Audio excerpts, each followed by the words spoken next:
Hello and welcome to U Media Chicago Speak on It, a series of author talks virtually connecting teens to successful writers for conversations about books, writing, creativity, and more. I am Jaime, your Chi-Town Teen Librarian at Chicago Public Library, and I'm very excited today to welcome our guest today, Adi Alsaid. He was born and raised in Mexico City. Along with writing and traveling the world, Adi has coached high school and elementary school basketball. In addition to Mexico, he has lived in Tel Aviv, Las Vegas, Monterrey, and Chicago, where he currently resides. He is the author of Let's Get Lost, a YALSA 2015 Best of YA nominee, Never Always Sometimes, a Kirkus Reviews Best of the Year nominee, at North of Happy, and Brief Chronicles of Another Stupid Heartbreak. Books published this year are We Didn't Ask for This and Come On In, 15 stories about immigration and finding home. Thank you for joining us, Adi. Oh, my pleasure. Thanks for having me. Now, before we get started, I can ask whoever's tuning in to write down your questions, type them in, and I'll ask them on your behalf. So let's get started. Now, my first question I have for you is describe Adi as a teenager in 3 words and why. Ooh, um, shy. It's definitely shy. Goes along with it. Quiet and feel like hungry. Not just in the literal sense. And I was very hungry. Teenagers. It's funny when I coach. You mentioned I coached high school basketball, and one of the last years that I was coaching, as like the end of the year celebration, we had a taquiza. This was back in Mexico City, and I saw some of the players, and I ate like 5 or 6 tacos, and I was like, all right, that I'm getting there. And I turned to one of my players, and he'd put away like 16, and he was getting up to get more. It's like, oh man, I forgot. Teenagers eat. But I was also hungry for like experiences. I was hungry for for books, for travel, for the world. I feel like everything was still to come, and I was hungry for it. Yeah, I can totally relate to the taquizas and stuff. Now, what are some of your favorite memories growing up in Mexico as a teenager? um, well, definitely. Again, let's go back to the food. I think you mentioned my book North of Happy, which is very food centric, and yeah, the food in Mexico is like it's part of me for sure. And I'm so happy that here in Chicago, I feel like I get to still experience some of that. It's helped ease the homesickness. Mhm. Um, let's say I loved playing basketball, and I think for it was good that I grew up in Mexico because the level of basketball, let's admit it, significantly lower than it is in the States, which is pretty good for me because I wasn't the best basketball player of all time. But in Mexico, I could keep it a little more competitive. And because like I mentioned, I was a very shy, quiet teen, but I loved basketball, and I was able to like really throw myself into both a high school team and then a secondary team that I was on. And it really made up a lot of my day. I was playing basketball, I was eating a lot, and I was reading in between all of that. That's awesome. Now, could you share with us a little the cat? She's going to show up a lot, I'm sure. Yeah, I have 3 cats, so I know how it is. Could you share with us your educational journey? Where did you go to school, and like why did you choose that school and all of that? Sure. So in Mexico, I went to an international school called the American School Foundation.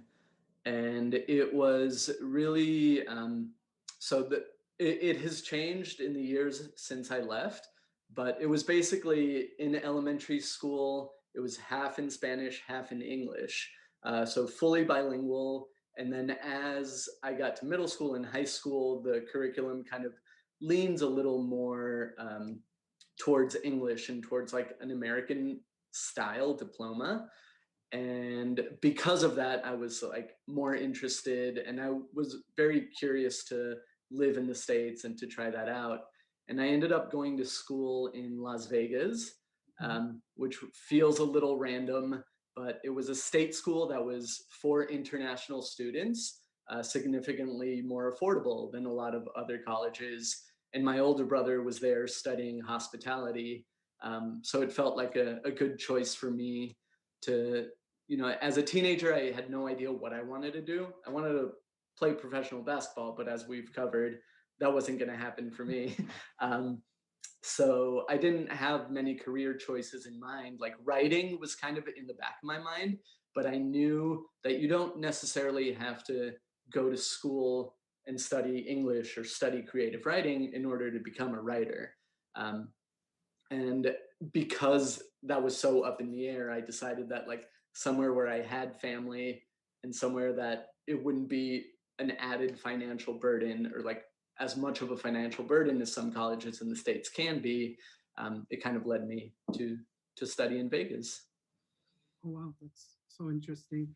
Now, when you mentioned that you thought about like writing as a second option, when was the realization that you were like, okay, I'm gonna start writing? Like, when did that come about?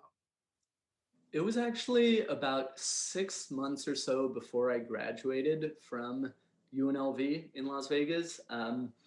Basically, I was there on an international student visa.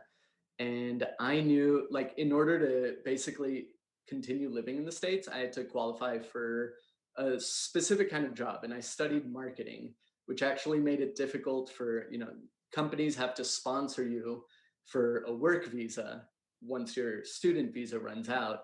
And I could kind of see the writing on the wall that that was going to be very difficult. Um, and so I had to come up with a backup plan.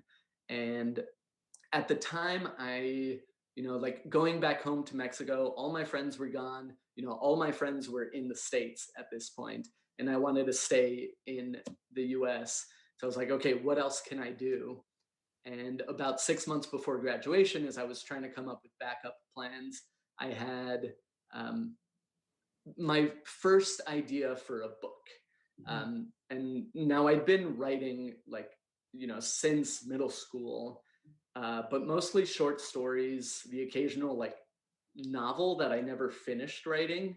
And that continued on through college. I like wrote for the school newspaper and I wrote short stories for myself, but never a full book idea. But in, like I said, 6 months before graduation, I had this idea that I was like, okay, I'm gonna write that down and let's see what can come of it.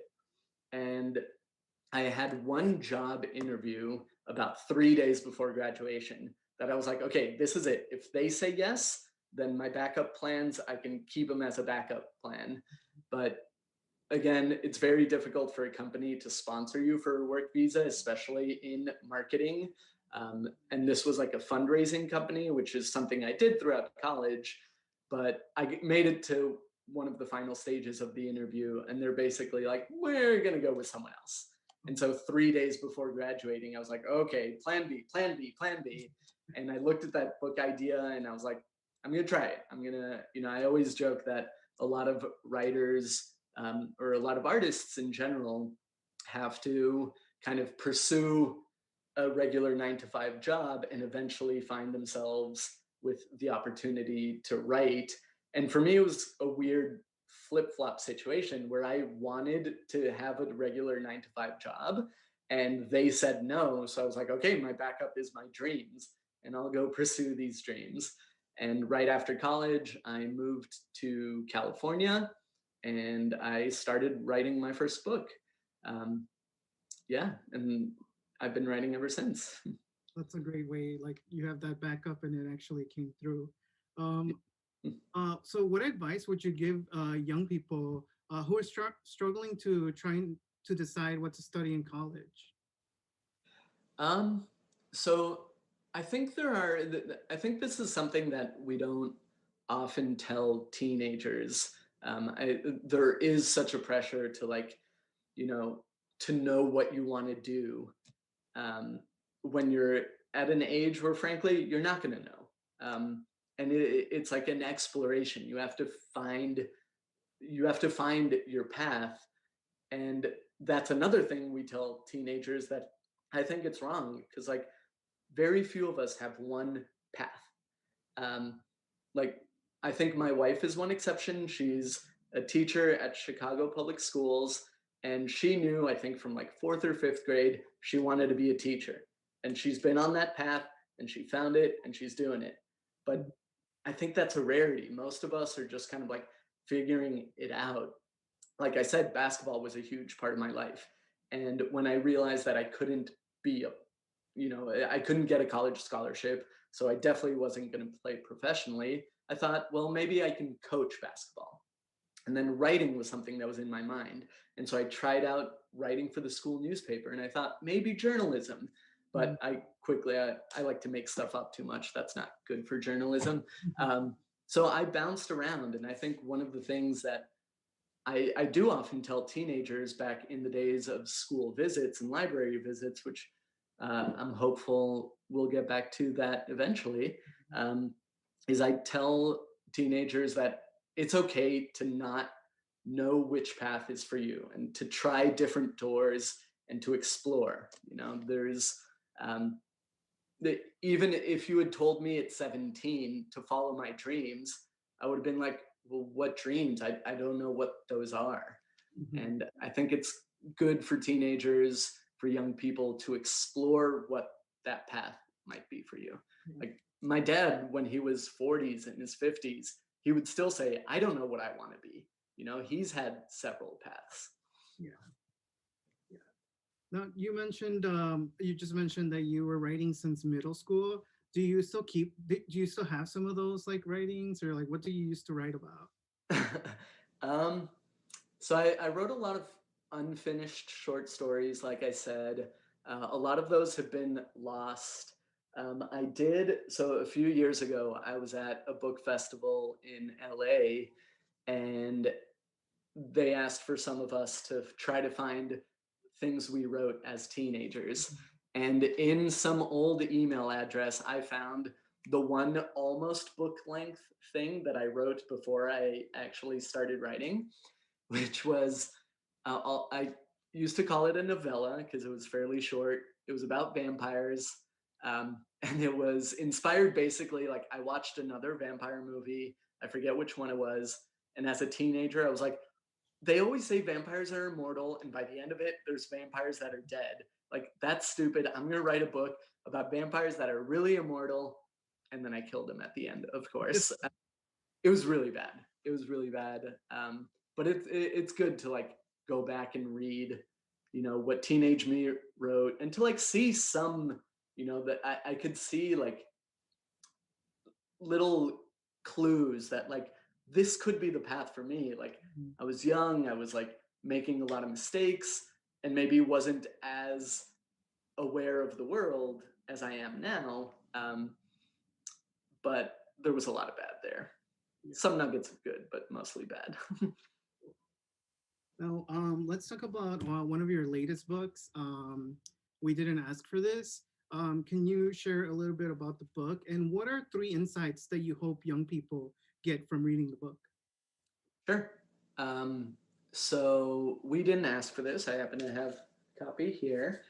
Came out in April. It is about a international school that is holding its storied lock-in night. It's the best night of the year. Everyone knows this.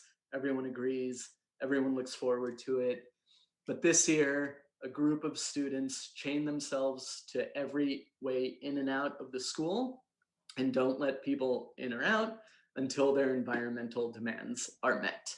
Um, Mhm. and takeaways that I want readers to get from this is, first of all, that it, I set it at an international school, and it's kind of like in a vague setting because I wanted readers to get the impression that climate change is a global thing. It could be, it's a concern everywhere in the world, no matter where you are. So that's one thing I wanted to establish.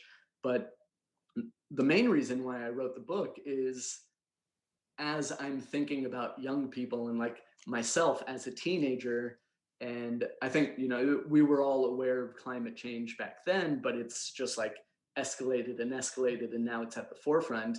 but I was dealing with like being shy, with not knowing what to do, with like unrequited love, with being bad at basketball, like all these things of like figuring out who you are and how you fit into the world around you, while at the same time there's like much bigger things at play. um, and I want readers to come away with a feeling that you know teenagers get, like you don't just have to worry about climate change. I think we all do, but you get to worry about things that are personal to you, about your own, your own coming of age, your own personal like tragedies, which don't have to compete with climate change. They both exist at the same time. Um, and the third takeaway is basically this is um, something I want to see in more young adult books and more books in general. I think especially in the US, we often read American books set in the US. We don't read as many translated books as the rest of the world reads. Mhm. And so I want readers to like think about other places in the world. As someone who I grew up in Mexico, my parents are from Israel, but my grandparents are from Bulgaria and Syria. And I went to an international school with people from all over the world. And I want people to like, be able to have more of a global vision of the world and not completely, you know, focused on the US and US characters and US settings. Yeah. How do you think that has impacted you? Like you growing up in like such a diverse like setting. How do you think it has impact your writing and like who you are? Um, I mean, it's hard to pinpoint. I'd like to think that it has given me a more global perspective, I would say. I think like that school I went to is a very privileged place. A lot of the students there come from money and come from a place of privilege, um, which as I was growing up in there, I feel like I was in a sort of bubble and not quite aware of the wider world around me. Mhm. But the education I received there, and I think the guidance of very good teachers at that school, made me aware of that bubble while I was still in it. And I think that in the end helps inform my writing by like being able to like think of characters and not just like their perspective but what they're blind to, because I think as people, when we're teenagers or when we're adults, we are sometimes blind to our own particular bubbles and what the wider world is like. um, and I think that's why, like in We Didn't Ask for This, I jump around to as many perspectives as possible. I Mm. have another book that's coming out next year that also jumps around many different perspectives. And I think that's something I've always been intrigued by in fiction when I'm reading and when I'm writing is I want to get into the heads of as many people as possible, those that share my experience and those that don't. Yeah, so cool. Now, there's another book also that was just recently published. Let's talk about Come On In. So I have a copy too. I just got it this week. Tell us a little bit about the book. How did it come about? How is it working with multiple authors? And did you choose those authors? Sure. Yeah, so Come On In, 15 Stories About Immigration and Finding Home. It started out as a little passion project for me simply because, as I mentioned before, when I wrote in middle school and high school, it was short stories. I think short stories were my very first like love of the craft of writing. And as I've transitioned in adulthood into writing novels, I've still been like hungry for the short story and to try to like get to write as many short stories as possible. Um, and in the last few years, especially in young adult publishing, I've seen more and more of these anthologies come out. And I originally talked to my agent and I was like, I want to do an anthology. I want to like, I want to put another one of these books out into the world. And mostly I want to get to write another short story. Um, and originally I wanted to tie it around the central theme of travel. Mhm. but that didn't quite feel like meaty enough. It didn't feel like it had enough of a hook. Um, and so I eventually, like, this was when I was starting my process to immigrate to the US. And it got me thinking about these, like the immigrant stories that we see in YA or in the wider publishing world in general. Um, and just basically feeling like there's not enough of them. So my idea eventually became to reach out to as many authors within young adult publishing that are either immigrants or children of immigrants or in some way have found a new home. Um, and I basically cast as wide a net as possible because I know, basically deadlines and like things fall apart. So I reached out to as many as I could think of and eventually found 14 other contributors. There's a mix of bestsellers, award winning authors, and a couple of fresh voices as well. Mm. Have any of the authors reached out to you about like any feedback that they've received from readers? What I've been seeing on, excuse me, on social media, some of the responses that some of the contributors get tagged in, or I get tagged in, and it feels like the stories are resonating, especially with people who are immigrants or are children of immigrants. I think there's a hunger for more stories that are, we call them window story, or sorry, mirror stories, when we get to see ourselves in story. I think it's very important for young people to get that. Um, and so I think I since the book has been out, it's been a couple of weeks now. Um, I think that response has been clear. Now, I do have a question from some of the viewers. Uh, do you write in other languages? If so, what has your experience been with storytelling? So I have written a couple of short stories in Spanish, um, but I mentioned the school I attended was bilingual, but it started skewing towards English. Like it was maybe 70-30 or 80-20 English to Spanish. And because of that, I actually read way more in English than I ever did in Spanish. And because of that, I feel like my my grasp of Spanish, while completely fluent, it's not as strong. It makes sense. I don't have the practice. Like when I write in Spanish, I'm still using the syntax of English. I'm Mm. still using like the sentence structure, you know just the typical constraints of English, but translating it into Spanish, which it works, but it's not quite good enough, I feel. So that's how I feel about anytime I write in Spanish. It's like, okay, this is like, you know, it's Spanish, but it's not, it doesn't have that like, I don't know, I feel like I'm basically just more skilled at writing in English than I am writing in Spanish. Cool, cool. Now, let's take a break and play a game that's called the Writer's Block. So as we know, Writer's Block is losing the ability to produce a new work or experience a creative shutdown.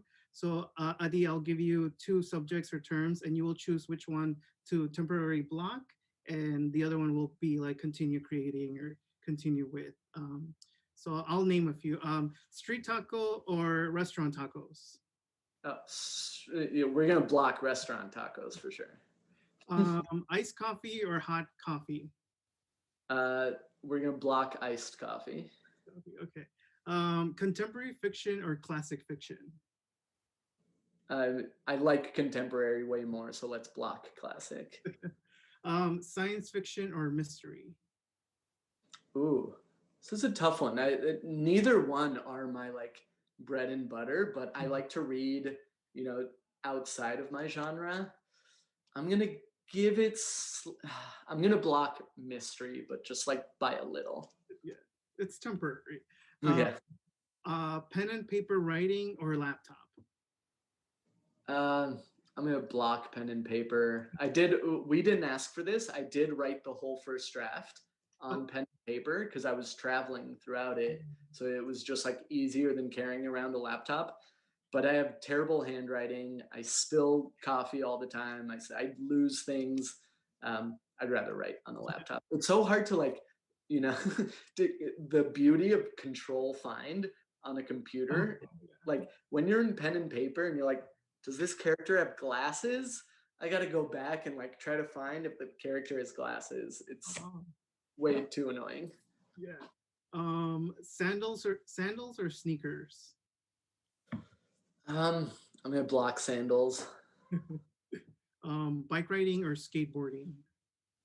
I'm gonna block skateboarding. I love biking around Chicago. I feel like it's been a way to explore the city for me, get to know it. Yeah. Um, Facebook or Twitter? Definitely gonna. I want to block them both, but I'll block Facebook. And now, traditional publishing or hybrid publishing? Ooh, I guess I'm not even that familiar with the term of hybrid publishing. Um, yeah, In between like traditional and self-publishing. So you got have it. Um, oh man, whatever works for people. I'm gonna block hybrid just because I understand it less. It's taken me so long to even understand traditional publishing. I don't think other people have to block it, but I'll just stay in my comfort zone. and now the last one, Chicago winter or Chicago in the summer? Oh, Chicago summer. Come on. I'm from Mexico. I've survived one winter. Let's see how I do with the rest.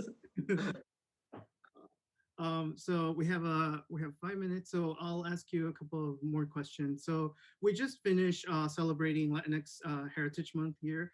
What would you like to see more or believe it's missing in YA and Latinx YA?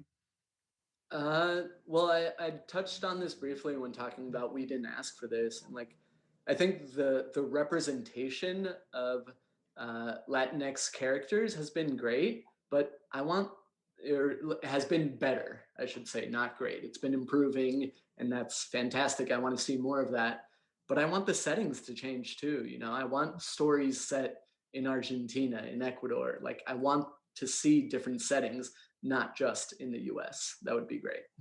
Yeah. And so what books are you excited about that are coming out or that you are reading right now?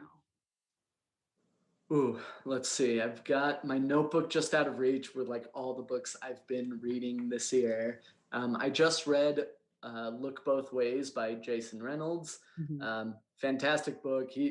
He's such a great voice working in children's publishing right now. You should go read everything of his. Some recent ones. Charming as a Verb by Ben Philippe. Another YA that just came out recently. Really enjoyed that. Um, what else do I have on my bookshelves? um, let's shout out a contributor from Come On In, Jamile Sayed Mendez. Mhm. Her book Furia just came out recently, I believe, and it's like a Reese Witherspoon YA book club pick. Oh. So give that one, yeah, check that one out.